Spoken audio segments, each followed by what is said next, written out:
7AD and 7BU. This is the Coast's Best Mix. It's Nathan with you, and it's that special time just after 11 on a Thursday when we've got my friend and yours, Craig Heppel, joining us in the studio. What's new, Craig? Well, that makes one friend I've got. Well, wicked. I'm proud to be 100% of your mates. You're dead set on the list of five. Respect. Well, you are. You are the five people that you see the most, and we have been running into each other a bit. So, yeah, we have, mate. You're a fantastic influence. I'm stoked for it. Thanks, mate. I really appreciate it. So today we're going to talk about how many listings is too many listings. Oh, true. Just about every week, we hear a tale of woe from a current or former seller about the agent who tried to look after their sale or didn't. Now, there are two common denominators that define the angst that these homeowners are sharing. Number one, poor feedback and communication. Or two, they feel like they were just a number on a production line. Right. It's not a good way to be. Yeah. Now, before I expand on this, it's not just homeowners who feel like they are copping the rough end of the pineapple. It's also buyers. And I'll be discussing this in more detail in an upcoming episode. So make note. Can you just pause for a moment? I need to chuckle at rough end of the pineapple. That's fantastic. You never heard that? Rough end of the pineapple? Never heard that one. That's great. Wow. I've got a million of them. I'll bore people to death with them. Or make them laugh, I hope. Anyway, rough end of the pineapples or not, we meet these somewhat disgruntled home sellers at open homes where they're searching for their next property, or some call us to check out how we operate, and some we meet in social settings. So I don't immediately take what they may be sharing on face value. And if I believe the homeowner or seller that may have unrealistic expectations, or they appear to be someone who simply likes to have a whinge, I'll give them a few pointers on what to consider next time, or arm them with a couple of questions or requests to go back to their agent with. Reasonable. Yeah, I don't just sit there and can everybody. It's not right.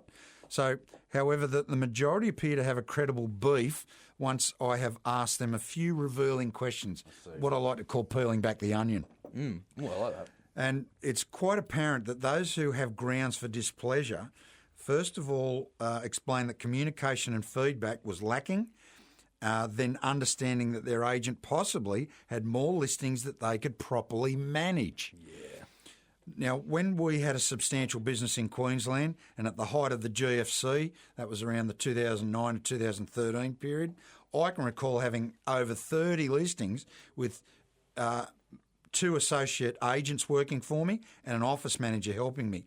And I was even then spread thin as. And eventually I began limiting my stock levels to around 15 to 20 maximum. But mind you, many people had to sell during the GFC. Yeah, of course. But there weren't many buyers to scoop them up. Damn. So there were a lot of listings around. Yep. Now, having worked in a couple of different franchise groups over my last 21 or so years, the mantra is generally list, list, list, list. They want you to have a massive list. Yeah, just keep listing properties. Yeah, okay. Now, the tough way to explain that is list as many properties as you can, sell those that are saleable, and if a few come off the market or go to other agencies, play on and go get some more. Yeah, okay. Now, don't get me wrong, listings are the lifeblood of a sales agency. Without them, you'll never survive.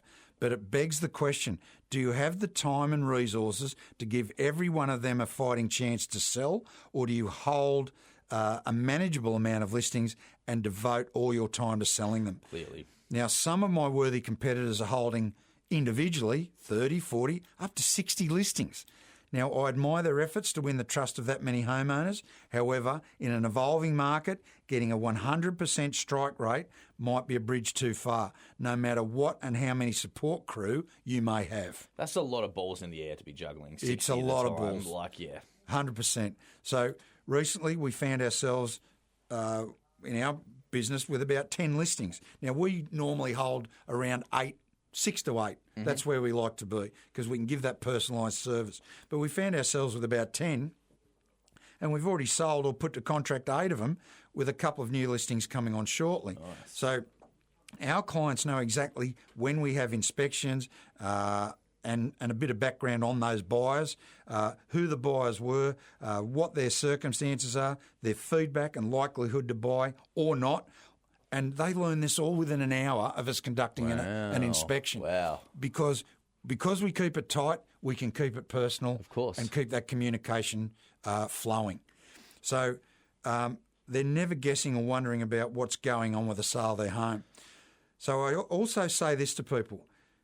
This old chestnut, you'll hear from an agent, we got buyers for your home because we've got so much stock.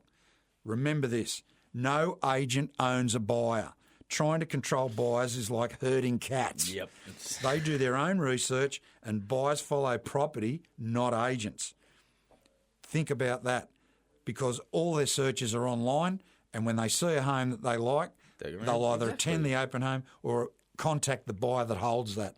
They don't follow agents. The days of people walking into an agency or buyers walking into an agency and going, "G'day, what have you got for $500,000 with 4 bedrooms and a shed?" That went out with straw hats. True. It's kind of like it's the way it's gone in the music industry. It used to be you'd walk into the record shop and you'd buy a record because it has the same logo of the record label of all the other records you like. Yeah. So you know, I'll follow that label and know that whatever new there is going to be good. No, now you just go on the internet and search what you want and find. That's exactly. You'll find. You'll download your music. It's the same as real estate. 95% of people will go online to find their next property, and if Daffy Duck represents that property you like, you'll ring Daffy Duck. Exactly. Simple as that.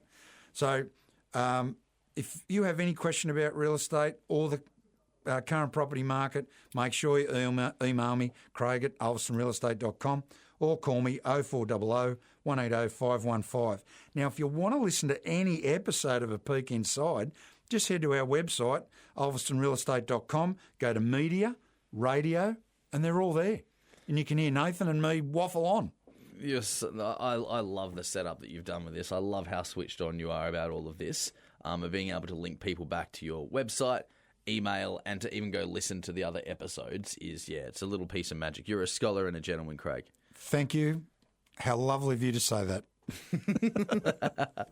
All right, that'll do us. We'll be back next week with more of A Peek Inside. Cheers for joining us. Can't wait, mate. See you then. See you, mate.